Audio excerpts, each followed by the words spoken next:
नमस्कार। मैं विकास कुर्मी। देश की बात विद विकास में आप सभी को बहुत बहुत स्वागत है। আমি বিকাশ কুর্মী। আমার ইউটিউব চ্যানেল দেশ কি বাত উইথ বিকাশ में আপনাদেরকে অনেক অনেক স্বাগতম জানাই। আমি আজকে যে বিষয়বস্তু নিয়ে এসেছি সেটা হচ্ছে ভারত মায়ের সন্তানদের ভবিষ্যৎ অন্ধকার।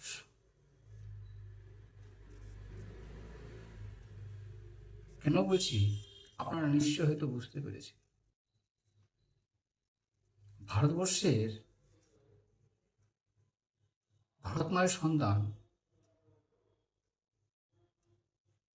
24 লক্ষ সন্তান তারা যে নেট পরীক্ষাটা দিয়েছিল তাদের প্রশ্নপত্র ফাঁস। দায় কার? কেউ জানে না, কেউ নিচ্ছে না।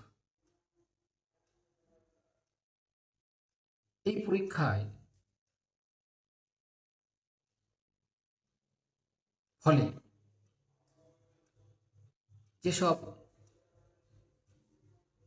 ছেলেরা তাদের বাড়ির গার্জিয়ানরা বাবা মারা খুব আশায় ছিলেন যে আগামী দিনে তাদের ছেলে মেয়ে ডাক্তার হবে,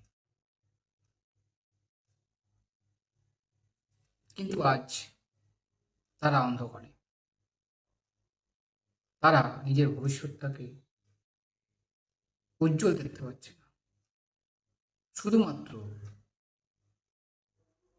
কিছু স্বার্থের জন্য, লোভের জন্য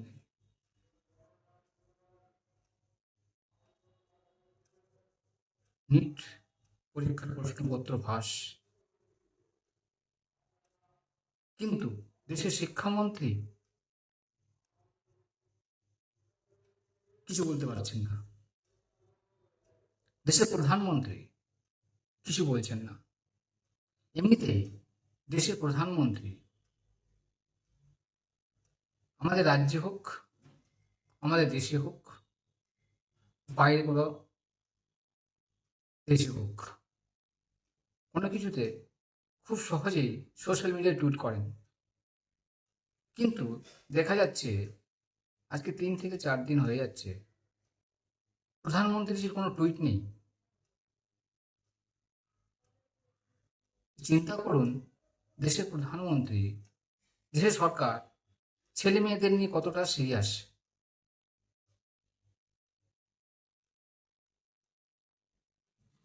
ভাবতে পারছেন?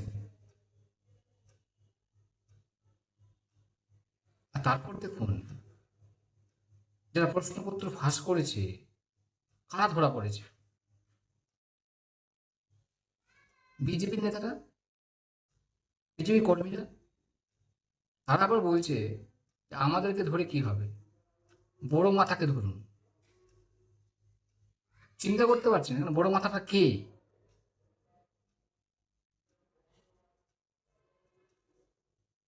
এভাবে ছেলে মেয়েদের জীবনটাকে নিয়ে ছিনিমিনি খেলা হচ্ছে, ভাবা যায়? 2024 সালেও প্রশ্নপত্র ফাঁস হয়েছিল, আবার সেই 2026-এ প্রশ্নপত্র ফাঁস।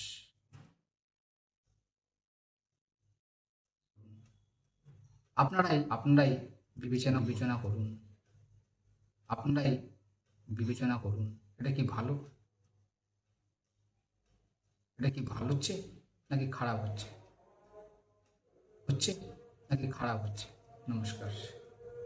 আমার ইউটিউব চ্যানেল দেশ কি বাত উইথ বিকাশ, আমার ইউটিউব চ্যানেল দেশ কি বাত অবশ্যই সাবস্ক্রাইব করবেন। আমার ভিডিওটা ভালো লেগে অবশ্যই সাবস্ক্রাইব করবেন। অবশ্যই লাইক শেয়ার এবং কমেন্ট করবেন। অবশ্যই লাইক শেয়ার বন্দে মাতরম এবং কমেন্ট করবেন। জয় হিন্দ।